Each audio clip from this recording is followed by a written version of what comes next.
সম্মানিত ওমান প্রবাসী ভাইয়েরা, আসসালামু আলাইকুম রহমতুল্লাহ বরকাতুহ। আমি ডক্টর মুমিন, নিউ পাঞ্জা ক্লিনিক, মাস্কাট। রিসেন্টলি ওমানে আমরা যে প্রতি 2 বছর পর আমাদের ভিসা রিনিউ হয়, এই ভিসা রিনিউ নিয়ে কিছু চেঞ্জ আসছে। এই চেঞ্জের মধ্যে খুব একটা মেজর কোনো ডিফারেন্স নেই, কিন্তু এই চেঞ্জে নিয়ে আমরা অনেকে বিভিন্ন ধরনের টেনশন আছে। জাস্ট এটার জন্য আজকে আমি লাইভে আসা। আমাদের ওল্ড সিস্টেমটা ছিল, এখানে ভিসা রিনিউর ওল্ড সিস্টেমটা ছিল আপনাকে 5টা টেস্ট করা হয়, ব্লাডের মধ্যে 4টা আর একটা বুকের এক্সরে। ব্লাডের 4টা টেস্টের মধ্যে আপনার হেপাটাইটিস বি, হেপাটাইটিস সি, যে দুটাকে আমরা জন্ডিস ভাইরাস বলি, আর একটা এইচআইভি, আর একটা বিডিআরএল, যেটা বিডিআরএল টেস্ট। এই 4টাই ব্লাডের মধ্যে করা হয়। আর আপনার কোনো টিবি রোগ আছে কিনা এটা দেখার জন্য আপনার বুকের একটা এক্সরে করা হয়, এবং যে ক্লিনিকে আপনি ভিসা মেডিকেল করবেন ওই ক্লিনিক থেকেই এই টেস্টগুলো করে আপনার ফিট রিপোর্টটা আপনাকে দেওয়া হবে। এখন যেটা নতুন চেঞ্জ আসছে, ওই চেঞ্জের মধ্যে ব্লাড টেস্ট 4টা টেস্ট সেম, কিন্তু টিবি রোগ দেখার জন্য যেটা চেস্ট এক্সরে করা হয়, ওই এক্সরের পরিবর্তে এখন করা হয় ব্লাড টেস্ট, যে টেস্টের নাম ইগ্রা টেস্ট হিসেবে পরিচিত। আর এই ইগ্রা টেস্টটা করা হয় মিনিস্ট্রিতে, এটা কোনো ক্লিনিক বা হসপিটাল ওনারা নিজেরা করে না।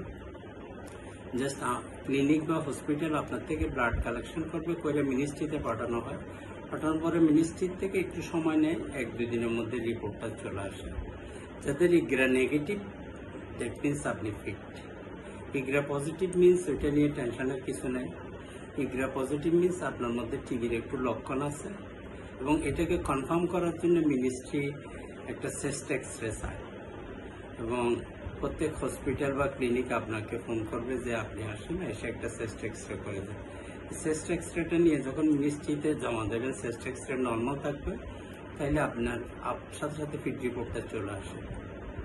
আর চেস্ট এক্সরেতে যদি কোনো স্পট থাকে, এটা মানি না যে আপনি আনফিট, তখন মিনিস্ট্রি আপনাকে সাথে সাথে কোনো আনফিট দেবে না।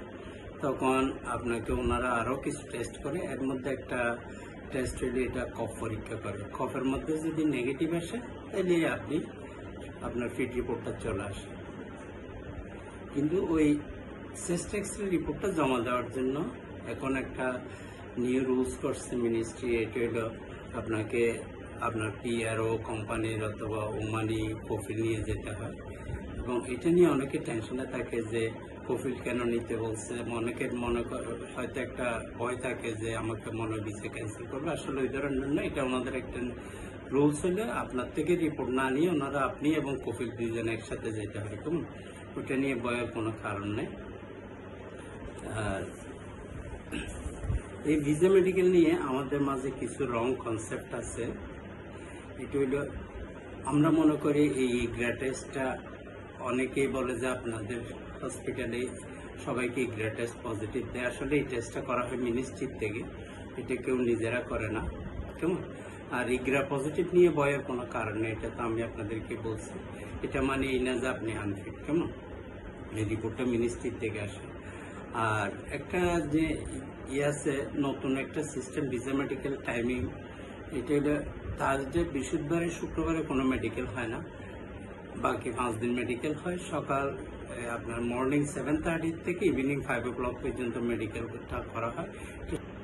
আর সেকেন্ড আরেকটা, আমাদের মাঝে অনেকে আমাদেরকে জানতে চায় যে আপনারা কয়দিনে রিপোর্ট দেন। আসলে এই রিপোর্টটা কেউ নিজেদের উপর না, ব্লাড টেস্ট যেটা আমরা করি এটা উইদিন 2-3 hours রিপোর্টটা রেডি থাকে। কিন্তু যে ইগ্রা টেস্টের জন্য মিনিস্ট্রিতে স্যাম্পল পাঠানো হয়, এই রিপোর্টটা মিনিস্ট্রির থেকে আসে। অনেক সময় আর্জে চলে আসে কুইকলি 1-2 দিনের মধ্যে, অনেক সময় হলিডে যদি পরে মাঝখানে হয়তো 1-2 দিন লেট হয়। এই জন্য রিপোর্টটা কোনো হসপিটাল বা ক্লিনিক কেউ কারো নিজেদের হাতে নেই রিপোর্ট কয়দিন লাগবে এটা। আর আরেকটা জিনিস আছে যে আপনি ভিসা মেডিকেল নিয়ে যেখানে টাইপিং করেন, যেমন আমি একটা সনদে টাইপিং করছি মানে এই না যে অনেক সময় আমাদেরকে অনেকে বলে যে আপনি হসপিটালে গিয়ে করেন।